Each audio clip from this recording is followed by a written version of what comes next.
안녕하세요. 2023년 6월 30일 금요일입니다. 오늘은 들깨 이야기 한번 해보도록 하겠습니다. 들깨 모종 키우기 위해서 파종하는 적기, 그리고 모종을 옮기 심게 모종하는 시기, 그리고 들깨 자람새라든지 또 들깨 심을 적지 이런 이야기 한번 해보도록 하겠습니다. 관리 같은 것. 들깨 오는 지금 모종은 이게 5월 말에 파종한 겁니다. 보통 들깨 이렇게 트레이 판에 파종할 때는 한 5월 말부터 6월 한 5일 그때 이제 파종하셔가지고 심는 시기는 언제냐? 그러면 6월 말에서 7월 초입니다. 들깨 그 정식 적기는요, 그 이제 파종 적기는 그렇게 아시면 되고요. 그리고 정식 적기는 그 보통 6월 말에서 7월 초인데요. 요 시기가 장마철입니다. 장마철. 그러니까 그 비가 개인 틈을 이용해서 이런 옮겨 심으면 무엇보다도 이제 물주기를 안 해도 좋다. 물주기를 안 해서. 여기 이제 참고로 제 복분자 밭인데요. 복분자 밭 짜투리 공간에 이제 비워두었던 옆집 농가 가장자리에 이렇게 비워뒀던 공간에 자가 소비용으로 이렇게 한 판을 심습니다. 제가 작년에는 또 늦게 심지 않았고요. 그래서 작년에 제가 씨앗이 없어가지고, 남겨둔 씨앗이 없어가지고, 요건 친구, 부인에게 제 공유받은 겁니다. 공유받은 거 제가 미리 부탁을 해서, 공유를 받은 것이다. 여기 한 판이 105개인데요. 결주가 두 줄 있으니까 103포기, 이만하면 충분히 자가 소비가 충분합니다. 자가 소비는 굳이 많이 할 필요는 없고, 대략 한 20m에서 25m만 심으면 충분히 먹는다. 라는 말씀을 드리고, 이제 여기 그 정식 간격은요, 보통 들깨 정식 간격은 한 50cm입니다. 여기 한 뼘, 두 뼘 더 되니까 대략 이건 한 45cm 되겠네요. 45cm. 대략은 그냥 40에서 한 50cm. 특히 비닐로 멀쩡할 경우는 뿌리 생육이 훨씬 더 좋아지니까, 특히 수분 관리 때문에 그때는 대략 50cm 이상은 간격을 둬야 된다. 그리고 심을 때는 이렇게 한 포기 내지 두 포기 심으시면 됩니다. 이렇게 두 포기 심으면 서로 클러가 경쟁합니다. 그러면 결과 부위가 좀 높아진다. 그리고 한 포기 심으면 좀 결과 부위 낮아지고 결과지 빨리 나는데, 이쪽은 지금 위치가 이제 노지고, 그래서 저는 이제 두 포기씩 일단 심어볼 생각입니다. 그래서 생육 상황이 좋으면 한 포기를 잘라낼 생각이다. 한 포기를, 아니면 그냥 두 포기 그냥 같이 키울 생각이다. 라는 말씀을 드리고, 들깨 이제 재배 적지는요, 들깨는 척박한 땅도 잘 삽니다. 척박한 땅도. 그래서 논둑에도 심는 분 계시고, 또 비탈진데 다 심도 계시지만, 중요한 것은 그늘진 곳은 피하는 것이 좋다. 그리고 또 어딜 피해야 되는가 하면 너무 과습한 곳, 또 어딜 피해야 되는가 하면 그 가로등 밑에. 왜냐하면 들깨는 이게 단일성 작물입니다. 즉 단일성이라고 하는 것은 일장 조건이 낮의 길이가 밤의 길이보다 짧아야지 꽃이 핍니다. 그런데 가로등 밑에는 밤에도 빛이 있으니까 일장 조건이 가을에도, 꽃이 피어야 할 가을에도 낮의 길이가 길어지니까 빛 때문에, 그래서 그런 곳은 피해야 된다. 즉 가로등 밑에는 들깨는 단일성 식물이기 때문에 안 된다 라는 말씀을 드리고, 그리고 이제 이 들깨를 중간에 적심한다든지 이게 순치기죠. 순을 잘라준 이런 것은 나중에 제가 별도로 더 성장하면서 제가 알려드리고요.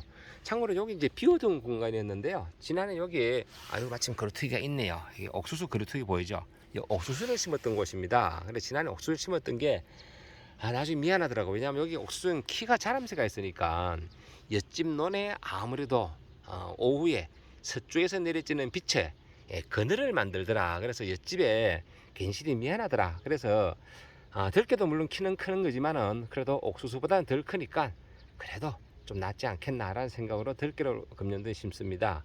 들깨를. 그러니까 옆집가에 그런 또 그 일조량으로도 생각해서 선택한 작목이다 라는 말씀을 드리고, 그리고 이제 이 들깨는 참 특별한 병해충은 없어요. 대신에 잎 뒷면에 생기는 녹병 그런 게 조금 문제되고요. 들깨는 고란에도 뜯지 않고 특별한 문제가 없습니다. 그리고 초기에만 제초 작업을 잘 해주시면, 제초 관리 잘 해주시면 들깨는 키가 빨리 크기 때문에 풀과의 경쟁에서도 우위에 점합니다. 이게 이렇게 넓은 겉에도 적심을 순치기를 1차 하고 2차 하고 나면 꽉 찹니다. 그러면 밑에 풀들이 잘 자라질 못합니다. 왜? 빛이 없기 때문에. 그래서 들깨가 어찌 보면 참 이 그 봄에 모종을 쭉 이제껏 해오면서 실제 모종은 가장 마지막 모종이 아닌가. 가을에 배추 모종 하는 거 빼고는 거의 이제 들깨가 이제 콩 모종도 거의 끝났을 거고요. 이제 거의 이제 마지막 모종이 아닌가 생각해 봅니다. 그래서 요 들깨 그 자가 소비용으로 이제 요즘 이렇게 이제 정식을 하시면 된다. 이런 들깨 모종은 시중에 판매도 합니다. 그러니까 그렇게 하시고, 그리고 이제 들깨 모종을 구입하실 때 여기 어려 보이도 그 좋은 모종은 이렇게 너무 웃자라지 않고 이런 게 좋습니다. 너무 웃자란 거 좋지 않다. 참고로 웃자란 것을 심을 때는 이렇게 바로 심지 말고 눕혀서 심고 이렇게 세워서 좀 파서 눕혀 심고 이렇게 세워서 이렇게 마무리 하시면 또 잘 자랍니다. 키 조정을 그렇게 하시면 된다. 이해가시죠? 시범을 보여드려. 이건 키가 안 커서 그 시범 보기 좀 애매한데요.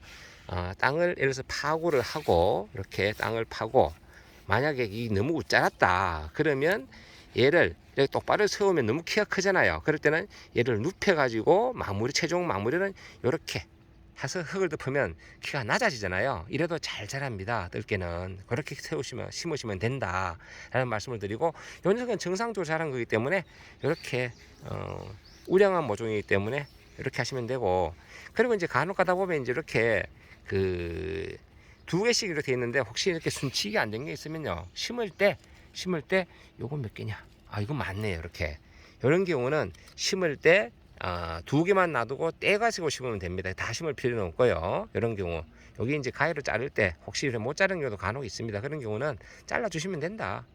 특별한 거 없습니다. 그리고 이렇게 이제 그 처음에 들깨는 파종을 할 때 씨앗을 많이 넣고 잘라 줍니다. 그러면 좋은 게 뭐냐, 좋은 게 이렇게 뿌리가 엉켜져 가지고 이렇게 트레이 판에서 뽑을 때 아주 잘 뽑히고 근근히 서로 똘똘 뭉쳐지고 이 상토가 부서지지 않고, 즉 뿌리가 우선은 생육할 수 있는 그 공간을 자기가 가지고 있다. 그래서 씨앗을 넣을 때는 2개씩만 넣지 말고 4개나 5개씩 넣는 것이 좋다라는 말씀을 거듭드리면서 오늘 잠시 들깨 이야기 해봤습니다. 들깨에 대해서 궁금하신 거 있으면 질문 바라면서 간략하게, 오늘 새벽에 잠깐 비가 멈추는새 이렇게 하는데 다시 또 빗방울이 한두 방울 떨어지네요. 이렇게 물방울이 똑똑 떨어지는 게 보이죠? 빗방울이 이렇게 한 방울씩 보이죠? 아이고, 또 얼른 빨리 마저 몇 포기 심고 기가를 하고 또 출근을 준비해서 출근을 해야 되겠습니다. 현재 새벽 6시 10분입니다. 네, 오늘도 좋은 날 되시고 행복한 날 되시기 바랍니다. 감사합니다. 오늘 이렇게 뜰게 해봤습니다. 이제 복분자는 이렇게 이제 수확을 다 끝내고 이제 길가지를 갱신했고, 이렇게 이제 다시 길가지를 잡아주는 작업이 남아 있습니다. 다시 묶어줘야 됩니다. 이렇게 유인선에 이 작업이 남아 있다라는 말씀을 드리면서 오늘 뜰게 해봤습니다. 감사합니다.